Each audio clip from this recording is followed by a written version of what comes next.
तुम्हाला माहिती आहे, भक्त प्रल्हादाला इंद्रपद प्राप्त झालं. कसं प्राप्त झालं? मघवान थेट स्वर्गलोकीचा राजा इंद्र झाला. कसा झाला? हेच तर आज जाणून घेणार आहोत आजच्या कथेमध्ये. जय श्रीराम. सर्वेभ्यो नमो नमः. आपल्या सगळ्यांचं श्रीराम संस्कृत यूट्यूब चॅनलच्या या अधिक मास महात्म्यांच्या कथामालिकेमध्ये मी प्राचार्य अतुल शास्त्री तरटे आपलं सहर्ष स्वागत करतो. माता लक्ष्मी भगवंताकडनं वेगवेगळी रहस्य जाणून घेत आहेत आणि माता लक्ष्मीने आज भगवंताला प्रश्न केला आहे की देवा, अनेक साधकांना संपूर्ण महिनाभर सगळ्याच गोष्टी व्रत, जप, ध्यान, अन्य साधना या सगळ्या गोष्टी करणं शक्य होतील किंवा होणार नाहीत. कारण स्वतःच्या रोजच्या चरितार्थाच्या विवंचनेमध्ये कलियुगातला माणूस इतका गुरफटून जाईल की तो भगवंता तुम्हाला विसरून सुद्धा जाईल कदाचित. अशा वेळेला काही विशेष पर्वणी आहेत का अधिक मासामध्ये की ज्यामुळे त्याचा उद्धार होऊ शकेल? देवी, फार सुंदर विचारलत. अशी 5 पर्वणी आहेत. या 5 पर्वणीला जर साधकांनी उपासना केल्या तर त्याचा उद्धार निश्चित आहे. बघा, पहिलं पर्व आहे वैधृती योग, दुसरं आहे व्यतिपात योग, तिसरं आहे पौर्णिमा, चौथं आहे अमावस्या आणि 5वं पर्व म्हणजे द्वादशी. अधिक मासामध्ये या 5 विशेष पर्वणी आहेत. साधकांनी केवळ या 5 पर्वणींवर जरी अत्यंत श्रद्धायुक्त अंतःकरणाने विशेष उपासना केल्या तर त्याचा उद्धार निश्चित आहे. जे साधक वैधृती योगावरती उपासना करतात त्या उपासनेने प्रत्यक्ष मी प्रसन्न होतो देवी. आणि व्यतिपात योगावरती जे साधक उपासना करतात त्यांनी यमधर्म प्रसन्न होतात. पौर्णिमेला जे साधक उपासना करतात त्यांची उपासना ब्रह्मदेवाला प्रसन्न करते. आणि अमावस्येला जर साधकांकडनं उत्तम प्रकारची उपासना घडली तर त्यांचे पितृ लोकामध्ये प्रसन्न होतात. आणि पुन्हा द्वादशीमध्ये जर साधकांकडनं उत्तम प्रकारची उपासना झाली तर मी स्वतः पुरुषोत्तम रूपामध्ये त्यांच्यावरती प्रसन्न होतो आणि त्यांचा उत्तम उद्धार करतो.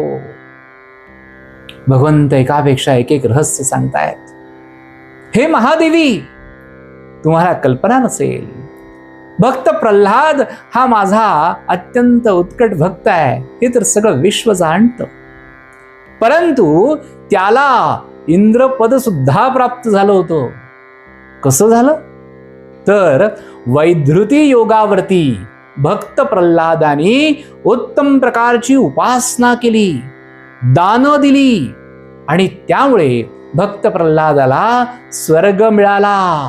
स्वर्ग केवळ मिळाला नाही तर स्वर्गाचा तो राजा इंद्रपद म्हणून त्याला प्राप्त झाला.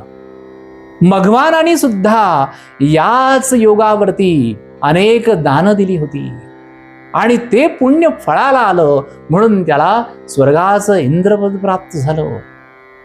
एवढंच काय, स्वतः ब्रह्मदेवानी पूर्वकल्पामध्ये या योगावरती अनेक उपासना केल्या, दानधर्म केला आणि म्हणून त्याला या कल्पामध्ये ब्रह्माचं पद प्राप्त झालं. हे एकापेक्षा एक महान फळ आहेत देवी. आणि म्हणून या पर्वावरती, या वैधृती योगाच्या पर्वावरती ज्याला उत्तम प्रकारचं स्वर्गसुख प्राप्त करून घ्यायचं आहे, अशा सगळ्या सुखांसाठी, भौतिक सुखांसाठी इहलोकातल्या आणि परलोकातल्या सुद्धा साधकांनी दान दिली पाहिजेत. देवा, कोणती दान द्यावीत? धन, धान्य, दूध, तूप, वेगवेगळ्या प्रकारची फळं ही जरी दानं दिलीत तरी सुद्धा त्याचा उद्धार होतो.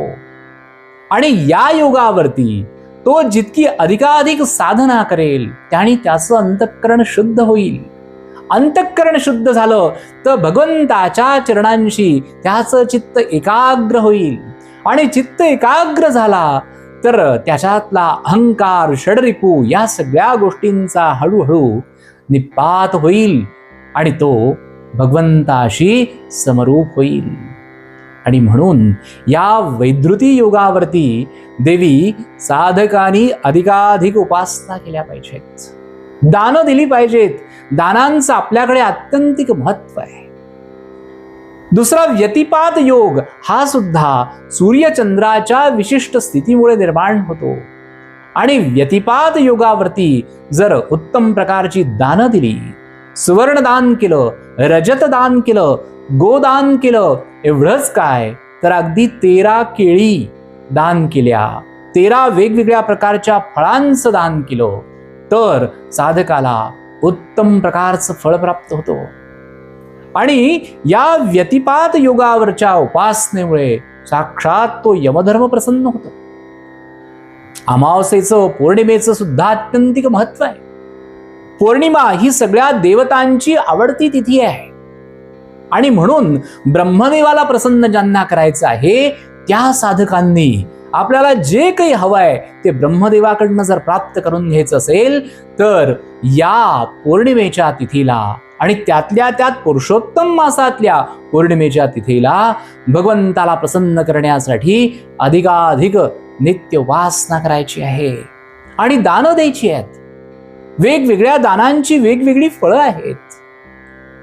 अमावस्येला जर साधकांनी उत्तम प्रकारे साधना केली आणि तर्पण केलं, अन्नदान केलं, जलतर्पण केलं, ग्रीष्म ऋतूमध्ये येणाऱ्या अधिक मासामध्ये पाणपोई उघडल्या, अनेक तहान दिल्यांना जर पाणी दिलं तर जे पितृलोकामध्ये बसलेले आहेत त्यांचं आणखी उत्थापन होतं आणि ते वरच्या लोकामध्ये जातात, त्यांना उत्तम गती मिळते आणि पितृलोकाच्या आशीर्वादामुळे साधकाचा उद्धार होतो, पितर प्रसन्न होतात. आणि 5व्या स्थितीबद्दल सुद्धा देवी मी तुम्हाला नक्की सांगणार आहे. एकूण सनातन वैदिक हिंदू धर्म हा जो आहे तो सत्य, अहिंसा, दान, तपस, साधना अशा पायांवरती तो उभा आहे. आणि म्हणून मानवानी सत्यवादी राहिलं पाहिजे, मानवानी भगवंताच्या चरणी एकलीन असलं पाहिजे. त्यामुळे चित्तशुद्धी होते आणि त्याला उत्तम प्रकारचा या भौतिक जीवनामध्ये उत्कर्ष प्राप्त तर होतोच, परंतु हा अभ्युदय जसा प्राप्त होतो तसा परलोकामध्ये त्याला निःश्रेयस सुद्धा प्राप्त होतो. आणि म्हणून सनातन वैदिक हिंदू धर्माने समाजाला द्यायची सवय लावली आहे, दान देण्याची सवय लागली आहे. केवळ मे करायचं नाही, केवळ माझं माझं म्हणून स्वतःच्याच भौतिक सुखाचा विचार, भोगांचा विचार हा आपल्याकडे सांगितलेला नाही. म्हणून धर्मशास्त्र सांगतात की नेहमी दुसऱ्याचा विचार करा. अतिथी देवो भव, घरी आलेल्या अतिथीला आपल्या घासातला घास काढून देण्याची आपली संस्कृती, आपले धर्मशास्त्र, वेद, धर्मग्रंथ सांगतात. आणि म्हणून साधकांनी या पुरुषोत्तम मासाच्या निमित्तानं किमान या 5 पर्वणींवरती तरी आपल्या आध्यात्मिक प्रगतीचा, जगत उद्धाराचा विचार करून तशी दानं द्यावीत. समाजाच्या, राष्ट्राच्या कल्याणासाठी आपल्या घासातला घास काढून देण्याची सवय लागली पाहिजे. म्हणून राष्ट्र सर्वोपरी हा विचारच आपल्याला वेदांनी सांगितलेला आहे.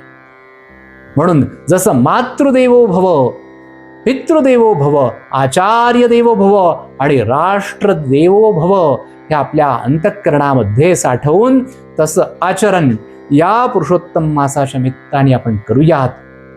द्वादशीच्या पर्वाचं महत्व आपण पुढच्याच व्हिडिओमध्ये पाहणार आहोत. असंच प्रत्येक कथेला आपण आनंदाने श्रवण करीतच आहात. अधिकाधिक साधकांपर्यंत ते प्रसारित करायचे आहेत, पुढे पाठवायला मुळीच संकोच करायचा नाही आहे. आपलं सगळ्यांचं स्वागत आहे. जय श्रीराम.